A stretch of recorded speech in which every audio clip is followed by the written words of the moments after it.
Análisis de la decimosegunda etapa de la Vuelta a España 2020, una etapa disputada entre Pola de la Viana y el Alto del Angliru. Una etapa marcada por 5 premios de montaña y con una distancia de 109 kilómetros que iba a marcar así el cambio de liderato de esta Vuelta 2020, teniendo en cuenta pues que era un ascenso demasiado difícil, con rampas del 23-25%, y donde iba a jugar un papel importante era saberse mover en el sitio adecuado, en el momento adecuado, en la circunstancia adecuada, ser muy calculador, ser muy analítico y sobre todo tener mucho autoconocimiento de su nivel, de su capacidad física, de su capacidad y vocación ofensiva. Esto iba a marcar mucho la diferencia porque no era un ascenso que se debía hacer, digámoslo así, atacante desde abajo, sino que había que tener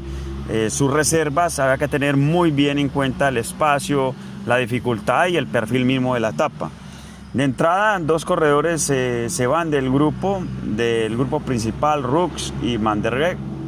Estos corredores pues lograron tener una mínima ventaja, pero es después del kilómetro 10 donde se empieza a consolidar la fuga, donde iban representados exactamente más de 14 equipos representados en esa fuga, donde iban Perichon y Martín del Cofidis, del SCAT iban Edmondson y Stannard, del Burgos iba Juan Felipe Osorio, el colombiano, y Ángel Madrazo, del Lotto iba Gronsens y Van der Sant, del NTT Gasparotto, del CCC Wijanowski, del UAE Ryuchenko, del Bora Schünger, del Francés de G, Rux, del de Koenig, Cataneo, del Ineos Gurf, del Caja Johan García, del Education Fair Van der Berger, del Movistar Herbiti, del Aydoer Peters y del Astana Sánchez. Una fuga pues conformada por estos ciclistas, pero es a partir del kilómetro, de los primeros kilómetros en el premio de montaña de tercera categoría, donde Guillaume Martin logra filtrarse en la fuga, teniendo en cuenta el apoyo de su bastión, como es su compañero Jean-Luc Perichon. Esta fuga tenía dos connotaciones importantes. La primera es ir por la montaña del equipo del Cofidis con Guillaume Martin, por eso se filtra también Jean-Luc Perichon, mientras que se logra acomodar un poco Guillaume Martin, roba un poco de los puntos, pero hacia el puerto de montaña de segunda, entonces se forma una fuga en el cual saltan Formolo, Philipsen y Marceski, que es del Lotto, pero el movimiento de Formolo era para anticipar un movimiento que vendría después, que era el de David de la Cruz, quien después de atacar pues no logra enlazar consecuentemente con esta fuga, y al final el colombiano Johan García también sufre una caída, Juan Felipe Osorio se queda con el mismo Gasparotto, y así jugando las alternativas, el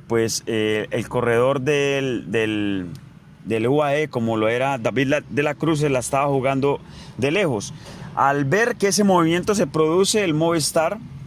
trata de controlar, pone un ritmo, ayuda al Jumbo para que no se acerque en la clasificación general individual, y obviamente pues tenían también la capacidad también de decidir quién entraba y quién no por la disputa de esta etapa, y no solamente de la etapa sino de la general. Movistar llevaba un corredor adelante como era Herbiti, pero dada su perfil, sus características, su biotipo, creo que no iba a servir mucho de enlace para poder esgrimir todas sus condiciones y poderle ayudar a un posible ataque posterior y lanzarse hacia adelante para que él le pudiese ayudar. En el kilómetro, a falta de 57 kilómetros, en Mosqueta, en el Alto de la Cruz, es donde hace este ataque y con su compañero Ivo, este español que ayuda consecuentemente a De la Cruz, pero Movistar obviamente, y ya habíamos acotado por qué el movimiento, para no dejarlo acomodar en la general. Es así como se crea una alianza entre De la Cruz y Arensman del Sunweb, pero que no tiene o no surte efecto. Y en el descenso de Mosqueta y luego en esa zona de transición, De la Cruz es controlado. El ataque de Perichón y Martí ni Rux tenía como convicción única exclusivamente lograr el mayor número de puntos a favor de los del Cofidis, refrendar esa camiseta, lograr sacar mucha ventaja, y aquí hay que contar una situación importante. Creo que este Guillaume Martin ha dejado un poco la general de un lado y se ha centrado en los premios de montaña, siendo muy efectivo en las fugas, en la filtración de las fugas. No solamente ha estado en la filtración, consolidación, sino también en la selección de la fuga. Ha quedado apeado en algunas etapas de la definición de la fuga, que es la última fase en la cual se hace, pero creo que le ha dado una connotación importante y una desviación al objetivo, que es obviamente ganar la montaña. Atrás, obviamente, hay un ataque en el Cordal, un premio de montaña bastante difícil, y no sobre todo la pendiente, sino también el descenso, que había que tener mucho cuidado. Era un descenso muy técnico. En ese puerto, pues obviamente ataca Carapaz, ayudado por Froome. Los del Jumbo toman el control aparte de Gesing, tomando parte de Gesing. Controla muy bien ese movimiento porque no querían que hubiese un movimiento para desgastar demasiados hombres. Obviamente tenían a Vingegaard, tenían también a Kuss para controlar, pero ellos querían un ajuste completo, un control de la situación, y es así como lo controlan rápidamente. A 8 kilómetros ya, pues obviamente por los movimientos, Carapaz queda solo. Jumbo sigue consolidando su ritmo, y a 3 kilómetros es el ataque final de Carty en la zona donde es del 23-25%, donde el piñón atrás, el 32, el 30, se hace muy efectivo para aliviar esa pendiente, para poder sortear esa fuerza de gravedad que se está dando en ese momento, y donde los corredores ya van obviamente al límite, donde la espalda cansa demasiado por la posición que hay que tener y por la compensación que hay que hacer por esa fuerza de gravedad. Carty ataca, y ese movimiento tenía una explicación, y era porque él también veía que la situación entre Carapaz y Roglic era muy ajustada. Más se adelanta también en ese ataque, logra consolidarse, pero a 2.2 kilómetros Carapaz se sale del sello de Roglic, logra ampliar la diferencia. Kuss trata de controlar la situación, de llevar a su líder, de tenerlo como referencia, no solamente desde el punto de vista de motivación, sino también visual, porque es una subida en la cual el congruente digámoslo, de resistencia al aire no se da mucho, porque a menores velocidades pues la resistencia al aire no se da tanto. Y es así como Carty después contraataca adelante con Mas y Carapaz y